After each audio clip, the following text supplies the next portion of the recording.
Welcome back to the channel, everyone. BLN437, and Gerrit Cole has been traded to the Houston Astros. And my thoughts was, it's a solid move. It's a solid move for the Houston Astros because you have 2 years of control for a young pitcher. He's only 28. Yes, he didn't have his best season a year ago. And if you're the Houston Astros, another thing that you have to be excited about when it comes to this deal is you didn't trade any of your big-time prospects in a sense. I mean, they traded 2 prospects away that are in their top 5 and then in their top 20.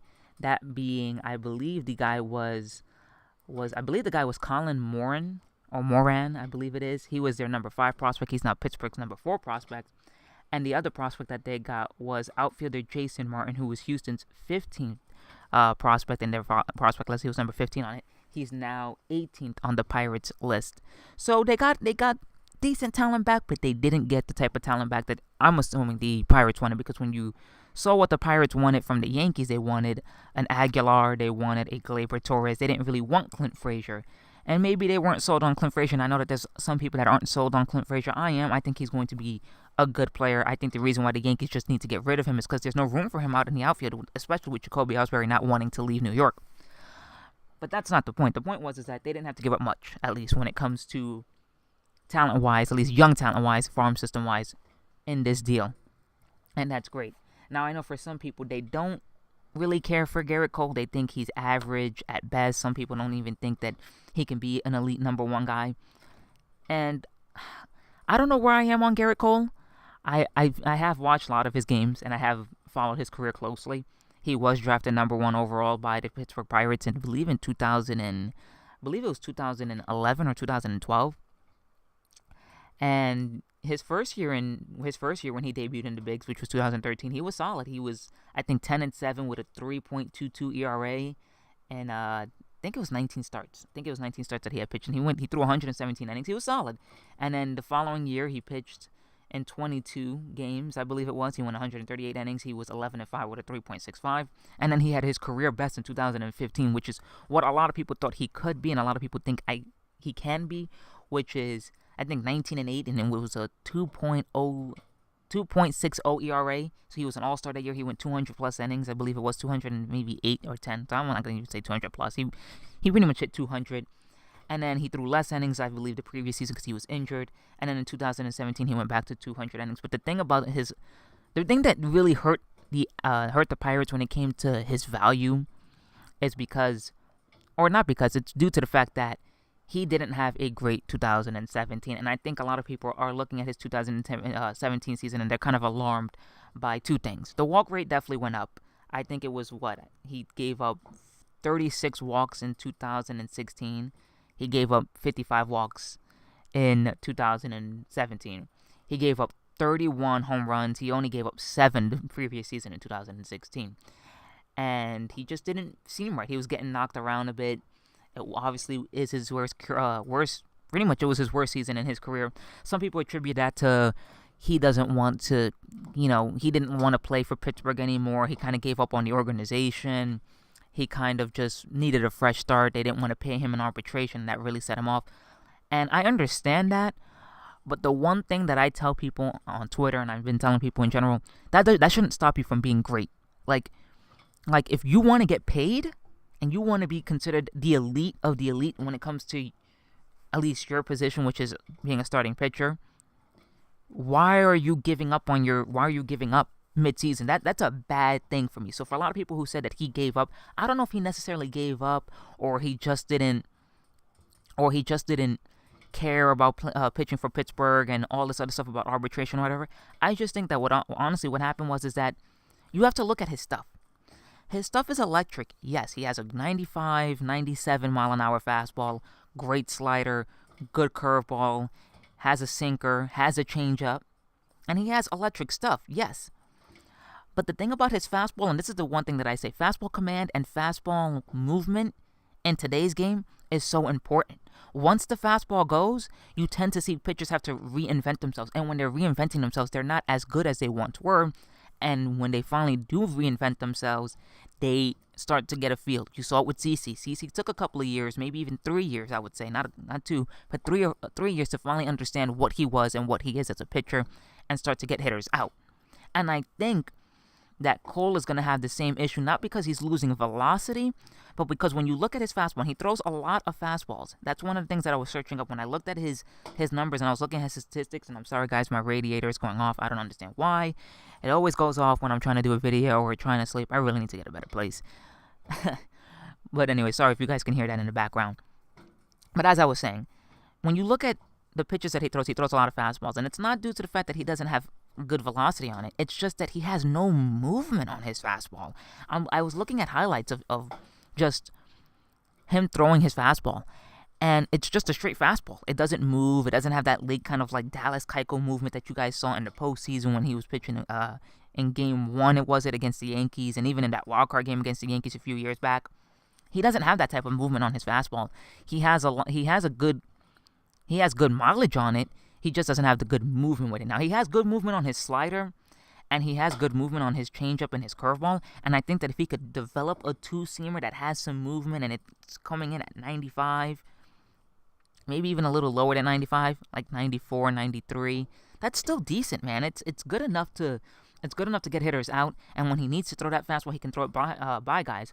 But he definitely needs to kind of develop more of that feel for that fastball. Maybe throw less fastballs if that's the case. If he just can't get guys out with the fastball, he has to do something there. And I just think that that's going to be the move for him going forward. As for the command issue of giving up pretty much 20 more walks, I don't know. If Houston can fix that, that's a great thing. The one thing that I have to sit here and say about this is that they have him for 2 years. They have Verlander for 2 years, and they have Altuve for 2 years. So if that doesn't show you that the Astros believe that their window to win a championship or win at least another championship is within the next 2 years, I don't know what to tell you guys. I mean, think about it this way. Verlander's probably going to want to get paid again. If not, he's not going to take that big of a significant pay cut, in my opinion. Cole's still going to want to be paid decently. Altuve is going to want at least, to me, $200 to almost $300 million for what he's worth in the market, because he can just flat out play, and he's one of the best players in baseball. And on top of that, you still have to try to find a way to pay Correa. You still have to try to find a way to pay Springer. All of this young talent. So I think that the Astros are seeing kind of what happened with the Royals, and they're kind of sitting here saying, you know what? We're not going to wait and see if this young nucleus can do it again. We're going to add more to this young talent that we already have and see if we can make another go at it.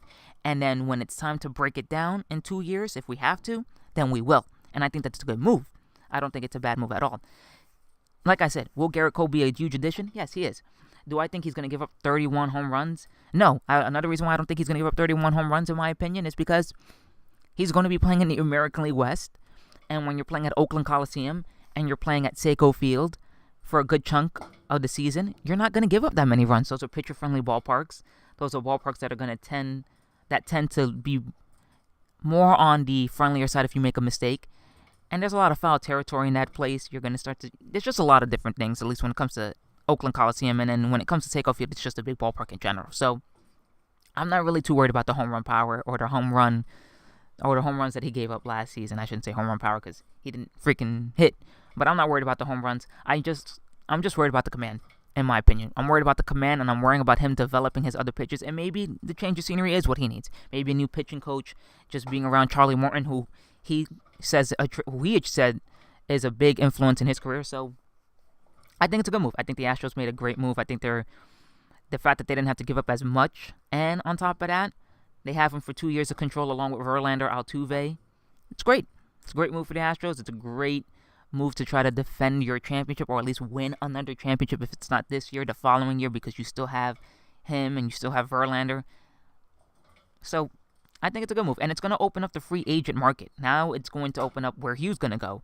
And there's a whole bunch of reports from Yankees, Cubs, Twins, just everybody is wondering where Hugh's going to go. He is even making fun of just the whole situation, saying that I didn't get an offer here, it's fake news there, fake news, that. So Hugh Darvish is having fun with this whole process, and we don't know what he's doing. He's just all over the place. And as for Jake Arrieta, I mean, I think, to be honest with you, I think that this helps him as well, but I think that for Jake to move, Hugh has to move.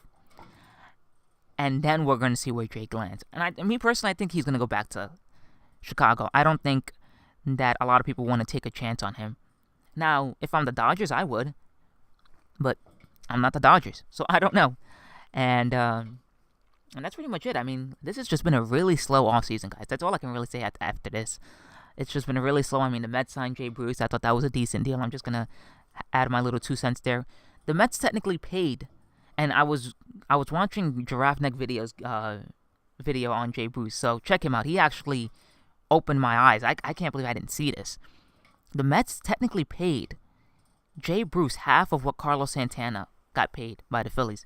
And when you look at his numbers, and when you look at Jay Bruce's ability, he's actually a better hitter in some ways than Carlos Santana.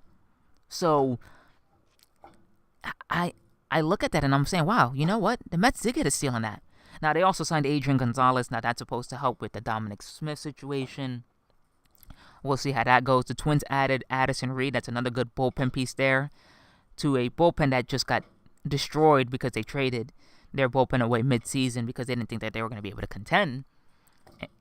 And then I believe the other move was, if I'm correct, the other move, Jesus, I can't remember what the other move was besides Adrian Gonzalez. I think it was actually just Adrian Gonzalez and Addison Reed, and then obviously Gerrit Cole. So decent moves overall. And then Wade Davis, actually, that was the other move that I was thinking of. I didn't get to add my 2 cents into that. Wade Davis, I think, is another good move for the Rockies. I'm not really sold on it because I'm worried about him pitching in Coors Field.